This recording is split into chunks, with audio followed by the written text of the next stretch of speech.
Good afternoon. And of course, tons of apologies. I have no excuse actually, but I had a very big excuse because there was a big meeting. I had to attend that, and I could not leave until the VVIP had left. That is the custom here in our country, in mostly other countries also. So, of course, my apologies again and again to you distinguished guests from many countries, from various regions.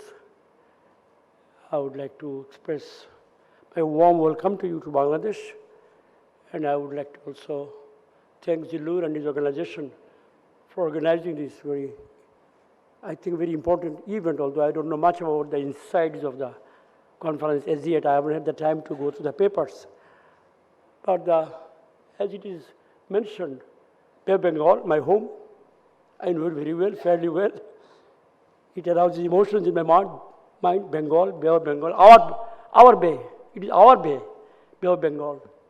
And the rising tides, conversation on this.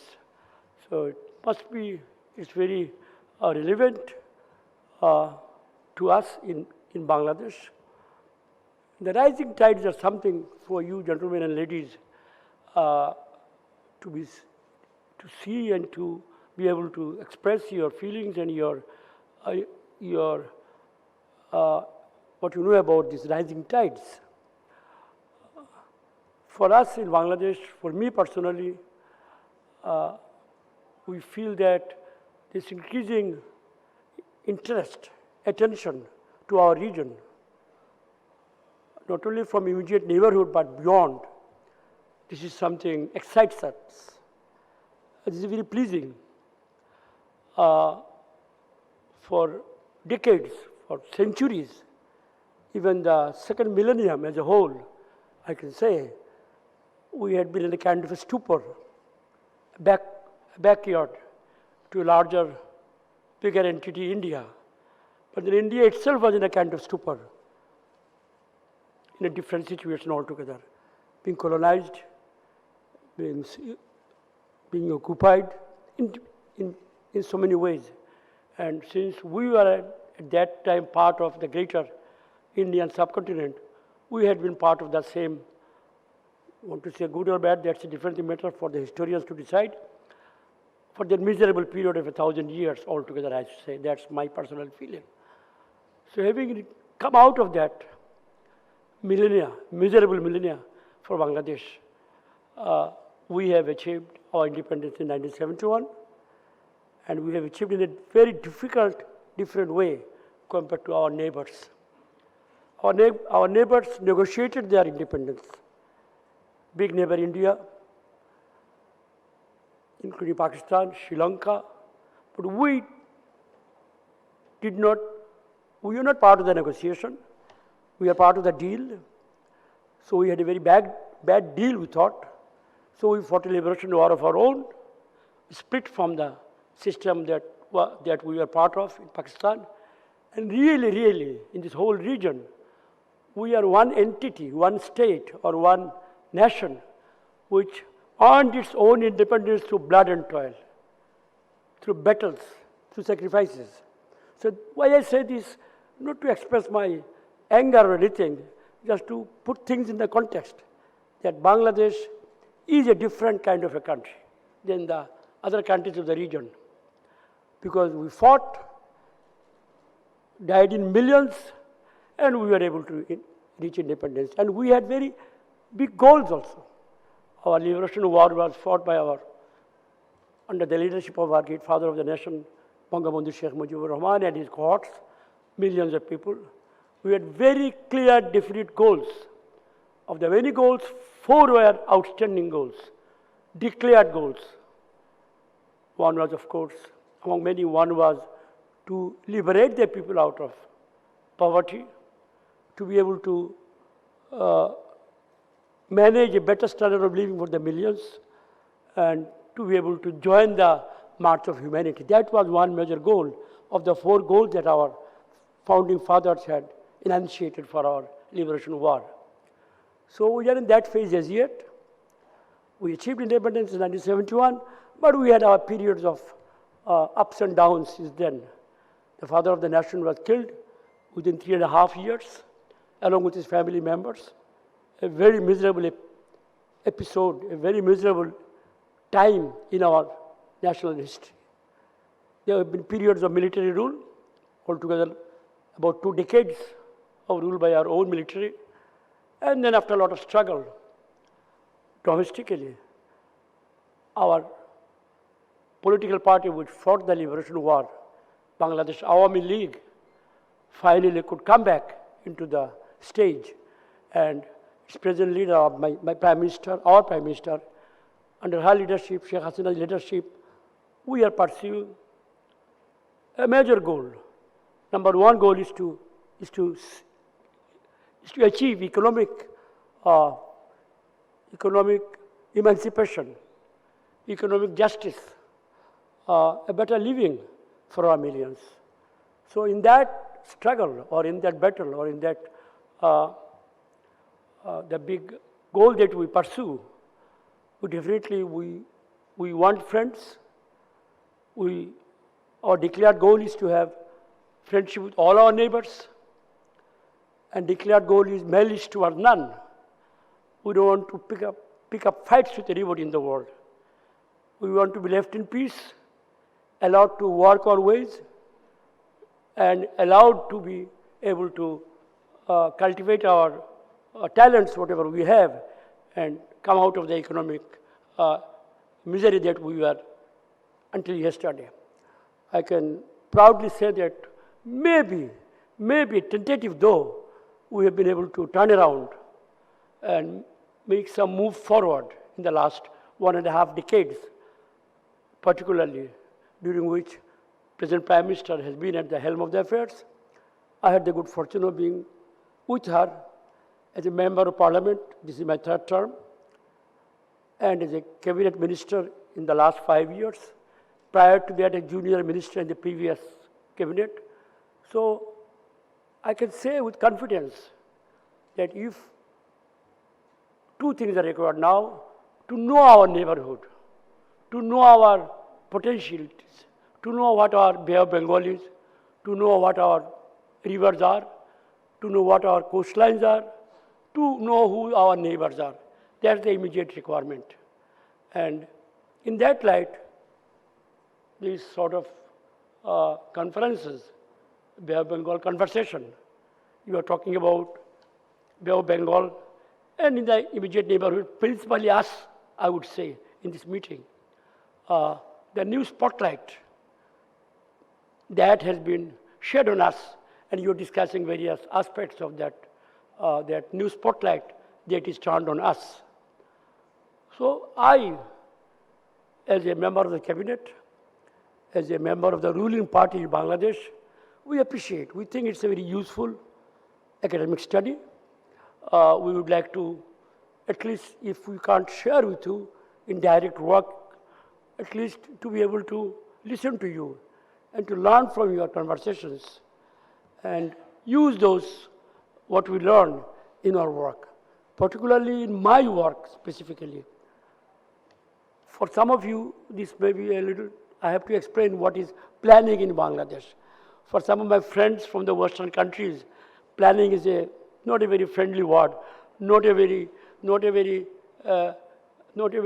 relevant word in their context. But in our context, it's a very relevant word. Why? We started in 72, 71 with nothing in hand, devastated, war-torn, economically backward, as I have said. There was hardly any private sector in our country, like many were in the Western countries who were on their own contributing to the economy. In Bengal or Bangladesh, our Bangladesh, there was no private sector at all to be mentioned. Whatever private sector was in the hands of entrepreneurs from the other wing of Pakistan. So we were purely an agrarian economy, hardly any infrastructure, rivers and rivulets, coastlines, forests, Sundarbans, and we had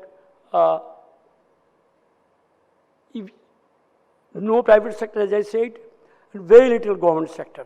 So in that light, plus our founding fathers were were excited, enthused by then many global ideas of socialism, ideas of being fair to everyone, ideas of taking over all the national wealth together and trying to build up. So in that light, the planning commission or the planning ministry was one of the first things that our founding fathers created in Bangladesh. So initial chair was the father of the nation himself, our father of the nation. And then since then, times have passed, much water has flown down our rivers, our Padma, our Ganges, our Brahmaputra. And there have been changes in our political situation also. As I mentioned, there have been periods of military rule globally also the scenario changed a lot. Soviet collapse, ideas of pristine and glorious ideas of social equality was put on the back burner. There was more emphasis given on creating wealth. More emphasis was given to create wealth and to be able to work so that some sort of living conditions can be created in the for the rural masses who can come out of poverty. So poverty, elimination, eradication, reduction became one major goal, and idea of the all wealth being taken by the state and being invested, that idea went on the backside. We adopted a free market policy, rather because we had no choice, we had to do it. The global situation had changed, as I said. And our present government, we are committed to free market philosophy. We have promoted, we have helped a private sector of our own to come up and make their contributions. I can say there are many important people from my country also who are very well-informed people. Our private sector is very vibrant, very big, and as of now, in terms of money, in terms of values, about 80% of our national wealth is in the hands of the private sector. But one major catch, major infrastructure, roads and bridges and rails, the private sector could not do it. They don't have the means for doing anything there. So we had to do that. Healthcare of whatever standard, minimal standard to middle standard, private sector had no immediate incentive to invest in the health sector. So we had to move in there with our resources, very minimal resources. Literacy. I'm not talking about education as yet. Literacy as such, we are hardly 20-25% of our people were literate in 1971 when we became independent. So we had to adopt policies, take programs to promote literacy so that, well, I don't have to explain why it is necessary. So these major areas, literacy or education, healthcare, infrastructure, again, power, electricity, these were the areas that our government had to move in because private sector could not come there because of lack of their own resources and their motives for coming there were not strong enough. So how did you do it? We don't have much resources of our own. We don't have oil and gas. We don't even have intellectual power. People who are semi-literate. Technologically, we are quite way down. So we started borrowing from international organizations, the World Bank, Asian Development Bank, Islamic Development Bank, and we borrowed also from government to government directly. So by borrowing and by investing in our agriculture, SME sector, small and medium industry sector, we were trying to switch on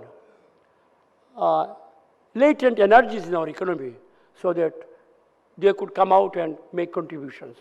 But again, I would say that number one area that we had to look in and very correctly was infrastructure. It's a riverine country, you know, hundreds of rivers are here. We can't move very easily from one district to another. So we started building roads and bridges, not of global standard as yet, but at least we could wade through or we could drive our small vehicles through. So infrastructure was given very, very high priority. And electricity. This government of Sheikh Hasina, to her credit, I would say, everyone agrees, when she took over in 2009, for the second time, 2009,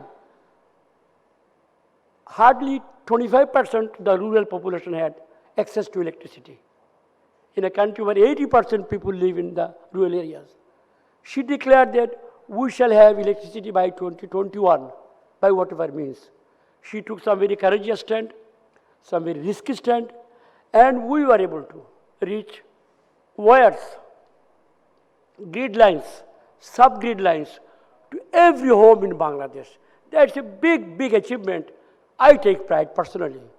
Most of these homesteads are lying around in various places of country. So that achievement is something that has switched a lot of latent energy in our people. And we gave attention to agriculture also, which was our mainstay.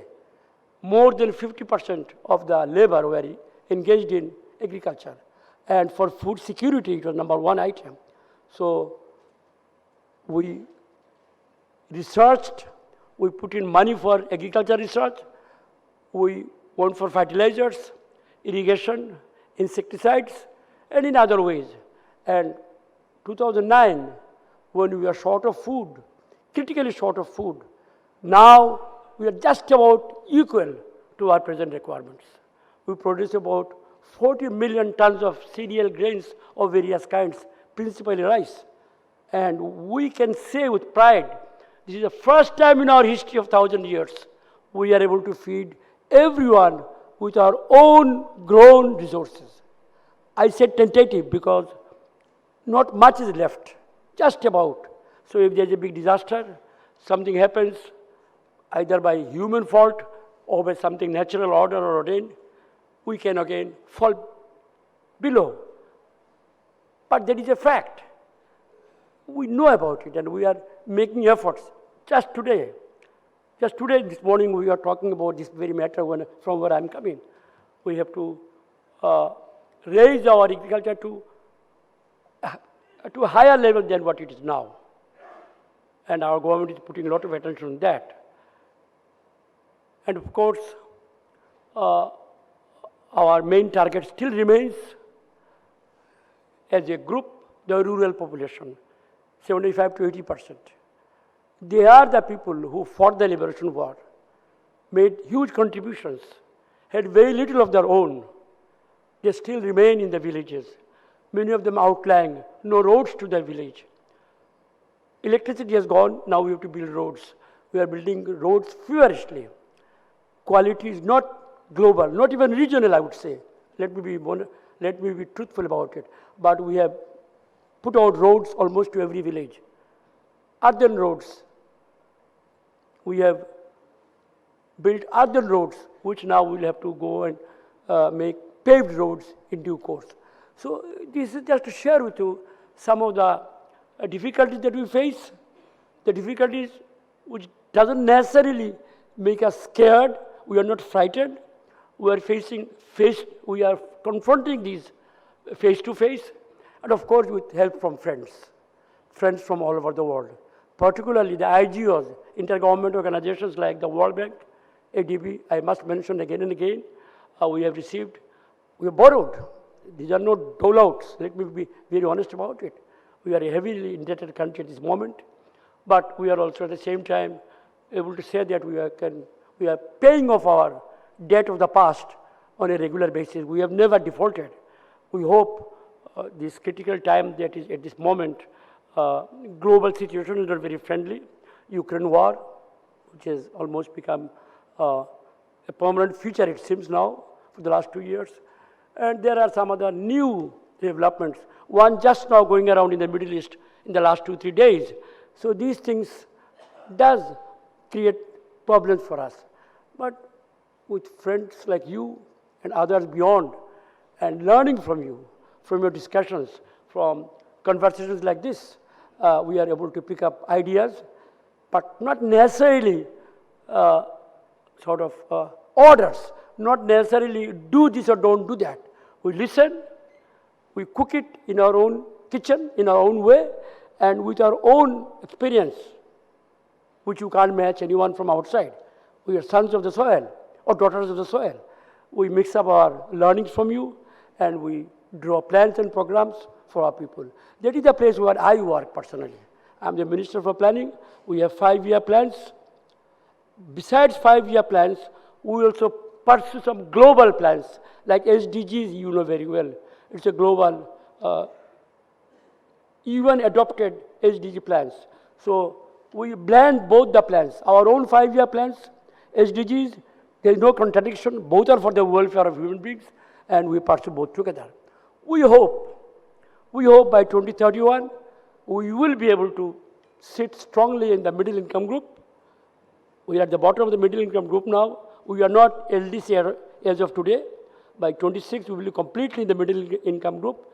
By 31, our position in the middle income group will be consolidated. And our vision for 2041, another 18 years from now, 19 years from now, we want to reach what is called developed country. I said what is called because I have to explain that in detail. Many of you know. Even now, materially developed, better drinking water, better sanitation, better literacy, tolerably good roads, fairly good health care. These are the things we want to achieve by 2041. I think we are confident we are right on track. But again, I'm just sharing with you. We are right on track, but we have to do much more. And in our efforts toward doing more, will require, as I said, your support and your friendship, and we have to learn from you. So, Zilu, I want to thank you for this opportunity, and once again, apologies for being late. Thank you.